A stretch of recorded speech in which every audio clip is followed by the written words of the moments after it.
आज तुषार को गए पूरे 2 साल हो गए। याद है, आज उसकी बरसी है। मयंक, भगवान ने हमारे साथ इतना बड़ा अन्याय क्यों किया? उसे बुलाना ही था तो मुझे भी बुला लेता अपने पास। अब आगे की जिंदगी कैसे कटेगी? हमारी इकलौती औलाद ही हमसे छीन ली ईश्वर ने। कहते हुए मंदिरा मयंक से लिपटकर रोने लगी। मयंक पत्नी को चुप कराते हुए कहने लगा, काश उसने शादी कर ली होती तो आज कम से कम उसकी कोई औलाद तो होती जो हमारे जीने का सहारा बनती।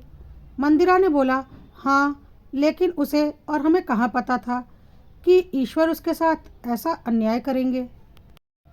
हमने तो सपने में भी नहीं सोचा था कि हमारी इकलौती औलाद इस तरह से काल के गोद में समा जाएगी। वक्त भी नहीं मिला उसके लिए कुछ करने का। कैंसर के लास्ट स्टेज में पता चला कि उसे कैंसर है। क्या कर सकते हैं हम सिवाय भगवान से शिकायत करने के। अच्छा, अब ये सब मत सोचो, मंदिर भी जाना है। बेटे की बरसी का कार्यक्रम उन्होंने मंदिर में सादे तरीके से किया था। शाम के करीब 6 बजे थे कि दरवाजे पर घंटी बजी। मयंक ने उठकर दरवाज़ा खोला तो सामने सलवार कमीज पहने एक लड़की खड़ी थी। उसने अपना परिचय तुषार की सहकर्मी के रूप में दिया। दोनों एक ही हॉस्पिटल में डॉक्टर थे। उसने बताया कि उसका नाम प्रियंका है। उन लोगों से मिलने के लिए ही वह आई है। वो पूरे 2 घंटे रही और इन 2 घंटों में घर का वातावरण ही पूरा बदल गया था। मंदिरा ने प्रियंका से पूछा, बेटा, इतने दिनों के बाद तुषार का कोई दोस्त हमसे मिलने के लिए आया है। क्या कोई खास काम है? यही बताने के लिए आई हूँ। मयंक ने मंदिरा की तरफ देखा और सोफे पर बैठ गए। दोनों के दिमाग में तरह तरह के ख्याल आने लगे। प्रियंका ने सब कुछ सिलसिलेवार बताना शुरू किया। 1 सप्ताह पहले जब मैं अपने लेटर बॉक्स में लेटर देख रही थी तो मुझे एक लिफाफा मिला जिस पर तुषार का नाम था और केयर ऑफ में मेरा नाम था। अंदर आकर जब मैंने उस लिफाफे को खोला तो लेटर स्पर्म बैंक से था। उससे पता चला कि 4 साल पहले तुषार ने अपने स्पर्म बैंक में फ्रीज कराए थे। उसने शायद मेरा भी पता दिया था, तभी तो मेरे पते पर लेटर भेजा गया था। मेरी समझ में नहीं आया कि आखिर तुषार को ऐसा करने की क्या ज़रूरत थी और उसने मुझे इसके बारे में कुछ भी बताया भी नहीं था। दूसरे ही दिन मैं स्पर्म बैंक में गई। यहाँ से मुझे पता चला कि स्पर्म के फ्रीज होने का टाइम खत्म हो गया है। उसके प्रयोग करने या न करने का अधिकारी कानूनी तौर पर तुषार मुझे बनाकर गया था। मैंने उसकी पेमेंट करके उसकी अवधि 1 साल के लिए और बढ़वा दी है। मयंक और मंदिरा प्रियंका की तरफ अजीब नज़रों से देख रहे थे। शायद उन्हें कुछ खास समझ में नहीं आ रहा था। प्रियंका ने बोला, अंकल, आंटी, शायद आप लोग ठीक से समझ नहीं पा रहे हैं। आपके बेटे ने अपने अंश को विज्ञान के जरिए लैब में फ्रीज करवाकर सुरक्षित रखवा दिया है। उसकी मदद से आप अपने बेटे की औलाद किसी औरत के द्वारा पैदा करवा सकते हैं। आर्टिफिशियल इंसेमिनेशन द्वारा तुषार के बच्चे का जन्म हो सकता है। तुषार ने मुझे कानूनी तौर पर अपने स्पर्म का अधिकार दिया था क्योंकि उसे पता था कि मैं भी एक डॉक्टर हूँ और मैं यह सब कुछ अच्छे से समझ सकती हूँ। शायद आप लोगों को समझा सकूँ।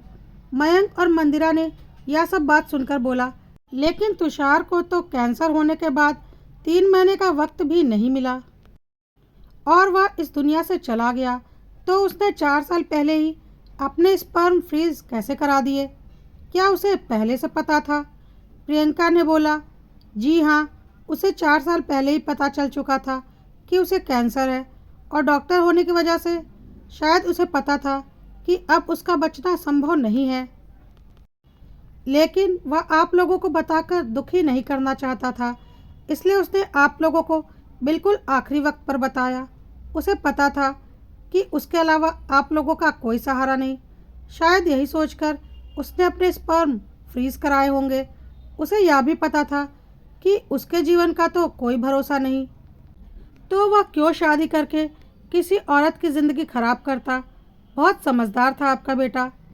मयंक ने प्रियंका की बात सुनते ही तेज़ आवाज़ में कहा, तो तुम कहना चाहती हो कि कोई औरत उसके बच्चे की बिन ब्याही माँ बनने को तैयार हो जाएगी, वो भी उसके मरने के 2 साल बाद? क्या तुमने हम लोगों को पागल समझ रखा है? हम लोग बूढ़े जरूर हो गए हैं, पागल नहीं है। मंदिरा ने भी मयंक की हाँ में हाँ मिलाते हुए कहा, हमें इस बारे में कोई बात नहीं करनी, तुम अभी चली जाओ यहाँ से। प्रियंका ने जाते जाते बस इतना ही कहा। वैसे भी मैं यहाँ इसलिए आई थी कि शायद इससे आप लोगों के जीवन में फिर से खुशी आ जाए। प्रियंका ने जैसे मयंक और मंदिरा के जीवन में हलचल मचा दी थी। दोनों इस बात को मानने के लिए तैयार ही नहीं थे कि विज्ञान इतनी तरक्की कर चुका है कि ऐसा कुछ हो सकता है कि किसी इंसान के गुजरने के बाद उसकी औलाद को पैदा किया जा सके। और अगर उन्होंने इस बात को स्वीकार कर भी लिया तो क्या समाज इसे मानेगा? मंदिरा ने कहा, हम लोगों ने कोई गलती तो नहीं कर दी, अपना सहारा खुद ही खो दिया। तभी मयंक ने कहा, नहीं, अभी देर नहीं हुई है। हमारा बेटा डॉक्टर था, उसने जो कुछ भी किया होगा सोच समझकर किया होगा। और प्रियंका भी डॉक्टर है, साथ ही साथ उसकी दोस्त भी है, उसका भला इसमें क्या स्वार्थ होगा? मयंक ने अपने जाने से पहले हमारे बारे में सोच समझकर ही ऐसा किया होगा। हम अपने मयंक के अंश को खो नहीं सकते। हमें प्रियंका से बात करनी ही होगी कि यह सब प्रक्रिया कैसे होगी और किस औरत के द्वारा होगी। यह सब कुछ प्रियंका ही हमें बता सकती है और हमारी मदद कर सकती है।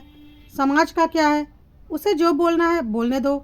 हमारा सहारा तो हमारे मयंक की औलाद ही बनेगा। चलो जल्दी से प्रियंका के पास चलते हैं। चलो अभी चलते हैं, इससे पहले कि देर हो जाए। और दोनों हाथ पकड़कर प्रियंका से मिलने के लिए चल दिए, नए उत्साह से अपना सहारा वापस लाने।